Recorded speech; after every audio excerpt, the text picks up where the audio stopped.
മഹാന്മാരെ സ്നേഹിച്ചാൽ, അവരെ ആദരിച്ചാൽ, ആദരിച്ചവർക്കും സ്നേഹിച്ചവർക്കും എപ്പോഴും അവരുടെ പിന്നിലൂടെ നടക്കാനും പോവാനും കഴിയും. അൽ കഹ്ഫിയുടെ നായനെ പറ്റി നമുക്കറിയാം. സൂറത്തുൽ അൽ കഹ്ഫിന്റെ നായനെ പറ്റി നമുക്കറിയാം. അൽ കഹ്ഫ് 7 ഗുഹാനിവാസികൾ അവരെങ്ങനെ അള്ളാഹുവിന്റെ വഴിയിലായി കൊണ്ടുപോകുമ്പോ അവരെ പിന്തുടർന്ന ഒരു നായ, ആ നായ പിന്തുടർന്നപ്പോൾ അൽ കഹ്ഫികളായ മഹാന്മാർ അൽബക്കണ്ട് ചെറുപ്പക്കാർ കല്ലെടുത്തെറിഞ്ഞുകൊണ്ട് നായനെ ഓടിക്കുന്നു. നായ പോണില്ല, വീണ്ടും കല്ലെടുത്തോട്ട് ഓടിക്കാൻ ശ്രമിക്കുമ്പോൾ നായ പറയുന്നു, കൂട്ടുകാരെ നിങ്ങൾ എന്തിനാ എന്നെ ഓടിക്കുന്നത്? ഇന്നി ഉഹിബ്ബു അഹ്ബാബല്ലാഹ്, ഇന്നി ഉഹിബ്ബു അഹ്ബാബല്ലാഹ്. അല്ലാഹുവിനെ സ്നേഹിക്കുന്ന അഹ്ബാബുകളെ സ്നേഹിക്കുന്ന ഒരാളാണ് ഞാൻ. അള്ളാന്റെ മഹാന്മാരെ സ്നേഹിക്കുന്ന ഒരാളാണ് ഞാൻ. പിന്നെ നിങ്ങളെന്തിനാ എന്നെ ഓടിക്കുന്നതെന്നാണ് നായ ചോദിച്ചത്.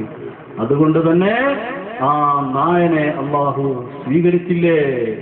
ഖുർആൻ പറഞ്ഞില്ലേ, വകൽബുഹും ബാസിതുൻ ദിറാഇ ബിൽ വസീദ് ലവിത്തലഅത അലൈഹിം ലവല്ലൈത മിൻഹും ഫിറാറാ.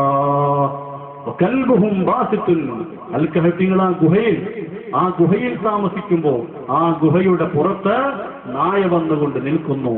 സുബ്ഹാനല്ലാഹ്, കാവലായി നിൽക്കുന്നു, പ്രൊട്ടക്ഷനായി നിൽക്കുന്നു. ഈ നായ സ്വർഗത്തിലേക്ക് കടന്നു പോകുന്നു. തുമീർ എന്ന് പറയപ്പെടുന്നു. നായന്റെ ചെയ്തത് നിസ്കരിച്ചതല്ല, നായ നോമ്പ് നോറ്റതല്ല. നായ എന്ത് പറഞ്ഞു?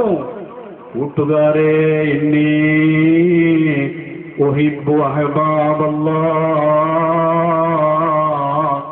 ഞാൻ അള്ളാന്റെ മഹാന്മാരെ സ്നേഹിക്കുന്നവനാ, ഞാൻ അള്ളാഹുവിന്റെ മഹാന്മാരെ സ്നേഹിക്കുന്നവരാണ് എന്ന് പറഞ്ഞ കാരണത്താൽ നായക്ക് സ്വർഗത്തിലേക്ക് നേരിട്ട് ടിക്കറ്റ്. അൽഹംദുലില്ലാഹ്, എന്താണ് അവ മഹാന്മാരെ ബഹുമാനിക്കുക, നിർത്തുകയാണ്. മഹാന്മാരെ ആദരിക്കുക, അവരുടെ കുരുത്തവും പൊരുത്തവും നേടുക.